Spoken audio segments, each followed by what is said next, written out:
列由唐卡斯特開出嘅火車駛往倫敦國王十字車站期間，喺劍橋郡有人持刀喺車廂內向乘客施襲，火車隨即喺亨廷登車站緊急停靠。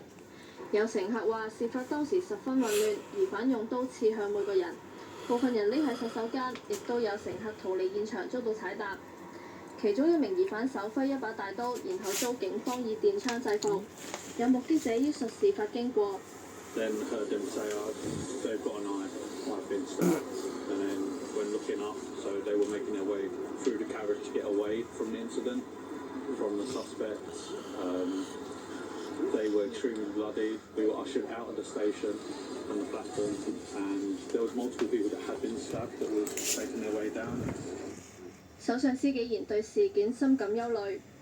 國王查理斯三世對事件感到震驚，向受影響嘅人表示同情。